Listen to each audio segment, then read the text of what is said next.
لباس پہننے کے باوجود ان کی گردن کھلی، ان کے ہاتھ کھلے، ان کا سارا جسم لباس پہننے کے باوجود ننگا ہے۔ اب بتائیں اگر وہاں زنا ہو جائے اس کا قصوروار کون ہے؟ اگر عورتوں کی آبرو لوٹی جائے اس کا ذمہ دار کون ہے؟ اگر 10 دلیل نہیں اس کو کڈنیپ کرے اور 10 باری باری سے زنا کرے اور پھر عورت کو ذبح کر کے 50 ٹکڑوں میں ندی میں ڈال دے، اس کا ذمہ دار کون ہے؟ اس کا ذمہ دار ہے وہ، اس کا ذمہ دار ہے چست لباس، اس کا ذمہ دار ہے بے پردگی، اس کا ذمہ دار ہے بے حیائی، اس کا ذمہ دار ہے مرد عورت دونوں کا آپس میں اختلاط۔ یہ صاحب فیشن کے نام پہ مرد بیچارہ لنگی کرتا تولیہ پہنے ہوا اور اس طرف آپ لباس کے انبار لگے ہیں جو ہے پردے کی چیز، ہم نے اس کو گھر سے باہر نکالا، جس کے بارے میں اللہ کہتا ہے کرنا فی بیوتکن ولا تبرجنا تبرج الجاہلیہ۔ جو ہمارا پیدا کرنے والا ہے وہ پیدا کرنے والا خدا کیا کہتا ہے؟ اے عورتوں تم گھر میں ٹھہری رہو، آوارہ عورتوں کی طرح ہمارے مارے مت پھری پھرتی رہو، دور جاہلیت کی خاتون کی طرح تو پردے میں رہو۔ اللہ پیدا کرنے والا کچھ کہہ رہا ہے اور ہم نے اپنے جوان بیٹیوں کو ساتھ لے کے شادی بیاہ کی محفلوں کو زنا کی محفلوں میں تبدیل کر دیا، اور کل اگر اللہ کا عذاب نازل ہو کورونا کی صورت میں یہ بھاگیں گے اللہ کہاں ہے، رسول اللہ کہاں ہے، غوث اعظم کہاں ہے؟ بزرگوں نے کہا ہے مت بول اللہ کہاں ہے، مت بول رسول اللہ کہاں ہے، یا بول کے تو کہاں کھڑا ہے، تیری تہذیب کہاں ہے، تیرا کلچر کہاں ہے؟ تو بدل گیا تو پھر تو زحمتوں میں پڑ گیا، آج بھی آواز آ رہی ہے تو بدل جا، اپنا کردار بدل لے، اپنا کیریکٹر بدل لے، تو سچا محمدی بن جا، اور تو ہاتھ نہیں بھی اٹھائے گا تو اللہ تجھ پر رحمتوں کی بارش فرما دے گا کہ محمد سے وفا تو نے وہ ہم تیرے ہیں، یہ جہاں چیز ہے کیا نہ ہو قلم تیرے۔ صرف دنیا نے آج ترقی میں زنا دیا ہے، زنا کاری، صرف دنیا نے شراب نوشی دیا ہے، صرف دنیا نے حرام خوری دیا ہے، صرف دنیا نے سود کو بڑھایا ہے، دنیا نے دھوکہ کو بڑھایا ہے، دنیا نے اس دنیا کو طرح طرح کے خرافات واہیات کا اڈا بنا دیا ہے، جبکہ ساری نعمتیں اپنی طرف متوجہ کر رہی ہیں۔ یہ تمام پھل فروٹس تمہارے لیے ہے، یہ دودھ تمہارے لیے ہے، یہ دودھ نکالنے کا فارمولہ اللہ کہتا ہے ہم نے تجھ کو کہاں سے دیا ہے تو تمہیں معلوم ہے، نسقیکم مما فی بطونہ من بین فرث و دم لبنا خالصا سائغا للشاربین۔ بس صرف قرآن پاک کو ہٹنا ہے، مخارج کی ادائیگی سے پڑھنا ہے، تیر کی طرح بالکل سیدھا کرنا ہے، باقی قرآن کریم کیا کہہ رہا ہے، قرآن کریم میں ہے کیا معانی کا بھنڈار، اس کی طرف کوئی توجہ نہیں، صرف ظاہر سنوارنا ہے۔ اسلام زور دیتا ہے ظاہر پر زیادہ سے زیادہ باطن کے سنوارنے پر۔ قرآن پاک مخارج کی ادائیگی سے پڑھنا ضروری ہے، اس سے 99% زیادہ ضروری یہ ہے کہ قرآن پاک میں جو کچھ ہے اس کو سمجھا جائے، قرآن پاک کی تعلیمات پر عمل کیا جائے۔ صرف حافظ بننے میں کوئی اتنی بڑی کوالٹی نہیں ہے، وہ کوالٹی ہے کہ قرآن پاک کو رکھ لیا، وہ دیکھ کے نہیں بن دیکھ کے پڑھ رہا ہے، لیکن بن یا دیکھ کے پڑھ رہا ہے یا بن دیکھ کے پڑھ رہا ہے، پھر اس میں کیا کون سی کوالٹی ہوگی؟ وہ دیکھ کے پڑھ رہا ہے یا بن دیکھ کے پڑھ رہا ہے، لیکن قرآن پاک بن دیکھے پڑھنے سے زیادہ دیکھ کر جو پڑھے گا اس کو ڈبل ثواب ملے گا، یعنی آنکھ بھی اس کو دیکھ رہی ہے، زبان اس کو پڑھ رہی ہے، اس کو دیکھنے والے کو ڈبل ثواب ملے گا۔ تو بن دیکھے پڑھنا یہ قرآن پاک کی حفاظت کا ایک ذریعہ ہے، لیکن قیامت کی نشانی ہے آخر زمانے میں علماء کرام نہیں ملیں گے، ایک عالم کی تلاش میں بندہ موٹا تازہ جانور لے کے نکلے گا، اس کا جانور دبلا پتلا ہو جائے گا، ایک فقیہ نہیں ملے گا، ایک متقی عالم نہیں ملے گا، دو بندہ آپس میں لڑے گا، اس کا فیصلہ کرنے والا کوئی قانون وراثت کا جانکار عالم نہیں ملے گا، علم دنیا سے اٹھا لیا جائے گا، یرفع العلم۔ اب پھر کیا ہوگا؟ کیڑے مکوڑے کی طرح کرہ پھیل جائے گی، کیڑے مکوڑے کی طرح ہر طرف الفاظ پھیل جائے گے، جو بغیر سمجھے مجھے قرآن پاک رٹیں گے اور قرآن پاک سمجھیں گے نہیں، کیڑے مکوڑوں کی طرح دنیا میں پھیل جائیں گے۔ آج ہر طرف یہاں 10 حافظ، وہاں 20 حافظ، وہاں 5 حافظ، وہاں 4 حافظ، وہاں 3 حافظ، یعنی ہر طرف کیڑے مکوڑے کی طرح۔ اب قرآن پاک رکھ لیا، پھر ساری زندگی دکان میں کام کرنے لگے، آگے والے رمضان سے بولا کہ سینے میں درد ہو رہا ہے، اب نہیں پڑھنا، بس نے پگڑی لپیٹ لیا، حافظ جی کا ایک ٹائٹل لگ گیا، اس کے بعد چاہے وہ قرآن پاک بھول جائے، قرآن پاک نہیں سمجھے، قرآن پاک رکھنا، قرآن پاک سمجھنا، قرآن پاک پہ عمل کرنا، تب اس کی فضیلت آئی ہے۔ من قرأ القرآن وعمل بما فیہ جس نے قرآن پڑھا اور جو کچھ قرآن میں ہے اس پر عمل کیا، فَأَحَلَّ حَلَالَهُ وَحَرَّمَ حَرَامَهُ، جس نے قرآن کے حلال کو حلال جانا، قرآن کے حرام کو حرام سمجھا، تب اس کے ماں باپ کو وہ عزتوں کا تاج پہنایا جائے گا۔ اُلْبِسَ بَالِغَهُ تَاجًا يَوْمَ الْقِيَامَةِ ضَوْءُهُ أَحْسَنُ مِنْ ضَوْءِ الشَّمْسِ فِي بُيُوتِكُمُ الدُّنْيَا۔ تب فرماتے ہیں سرکار ان کے ماں باپ کو وہ عزتوں کا تاج پہنایا جائے گا جس کی چمک کے سامنے دنیا کے سورج کی روشنی پھیکی پڑ جائے گی۔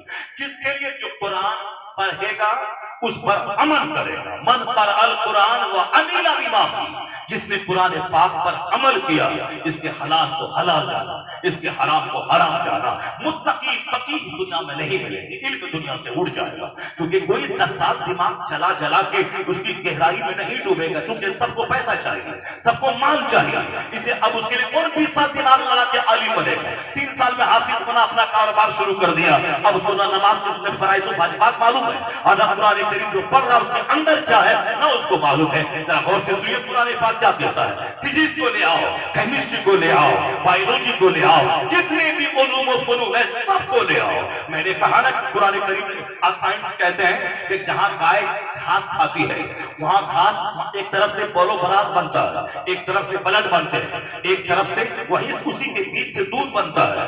نہ دودھ میں خون کا اثر ہے، نہ دودھ میں گوبر کا اثر ہے۔ یہ عجوبہ کام کون کرتا ہے؟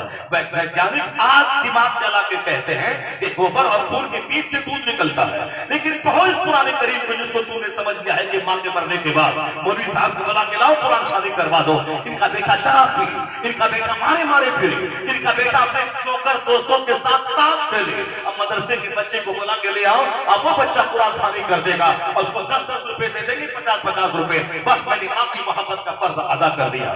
1 کروڑ ختم قرآن اگر مدرسے کا بچہ کر دے گا، پھر بھی ایک بیٹا جو اپنی ماں کے مرنے کے بعد جو بیٹا پڑھے گا درد کے ساتھ، وہ درد کہاں سے لاؤ گے؟